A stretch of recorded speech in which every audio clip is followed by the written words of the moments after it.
అందరికీ నమస్కారం. నేను Mamata, constable, Malkajgiri post, Hyderabad division, south central railway. భారతీయ రైల్వేలో ఉద్యోగం చేస్తున్నందుకు అదృష్టంగా భావిస్తున్నాను. ఎందుకంటే యూనిఫామ్ వేసుకునే అవకాశం అందరికీ రాదు.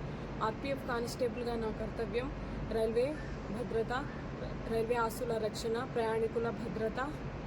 మేరీ శైలి ద్వారా రైల్వేలో ప్రయాణించే మహిళా ప్యాసింజర్లకు రక్షణ ఇవ్వడం, చిన్నపిల్లలు తప్పిపోయినా లేదా వారి సంరక్షించి వారి తల్లిదండ్రులకు అప్పగించడం, ఎవరైనా రన్నింగ్ ట్రైన్లో ఎక్కడం దిగడం చేసే వారిని మందలించడం, బాల కార్మికులను తరలించే ముఠాలను పట్టుకొని వారిని శిక్షించడం, వృద్ధులు వికలాంగులకు సహాయం చేయడం, ప్రయాణికులకు సహాయం చేసే అవకాశాన్ని ఇచ్చిన భారతీయ రైల్వేకు కృతజ్ఞతలు. మహిళా సాధికారత.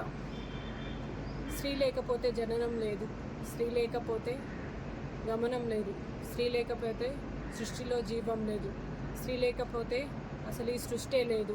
కంటికి రెప్పలా కాపాడే స్త్రీమూర్తికి హ్యాపీ ఉమెన్స్ డే. దేశాన్ని పరిపాలించే ప్రభుత్వాధినేతలు, రైల్వేలోని మహిళా అధికారులు, కార్పొరేట్ రంగంలో దూసుకుపోతున్న ధీరవనితలు, వాణిజ్య రంగంలో వెలుగొందుతున్న అతివలు, క్రీడారంగంలో కాంతిలోలుగుతున్న క్రీడామణులు, ఇంటిని కాపాడే అమ్మలు, ఇలా ఎందరో అతివల విజయాలకు హద్దులు లేవనిపిస్తుంది. స్త్రీలు ఎక్కడైతే పూజింపబడతారో అక్కడే దేవతలు ఉంటారని ఆ సూక్తిని నిజం చేస్తూ మహిళల ప్రాముఖ్యతను, ఎటువంటి ఆటంకం లేని సమాజం రావాలి. ఈ పని మగవారే చేయాలి అనే సరిహద్దును తొలగించాలి. మహిళలో ఉన్న ప్రతిభలను వెలికి తీయడానికి వారికి అవకాశాలను కలిగించాలి. ఉద్యోగం ఒకటే కాదు, వాణిజ్య రాజకీయాలలో మహిళల ప్రాధాన్యతను పెంచాలి.